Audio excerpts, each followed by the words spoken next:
Alright mga tol, so nandito ako mga tol sa tindahan ni Sir Den. Nagbinta kasi kami ng mga laptop mga tol. So ito yung mga bininta namin.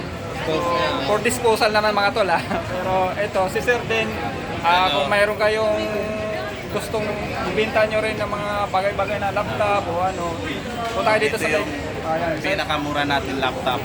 Lahat ng mga budget meal na laptop nandito sa akin. I-contact nyo lang ako. Ayun mga tol, so ano yun sir? Ano lang, naglilipat-lipat kami pero ibigay ko yung ano ko, yung page ko. Para doon na lang i-contact, no? Idamay mo na rin yun. No. Mga cellphone, marami din dito. Kompleto, sobrang mura ng mga cellphone namin dito. Yun. So ayan mga tol, sa Green Hills, nandito yung mga the best na bintahan natin. So maraming salamat mga tol. Sige.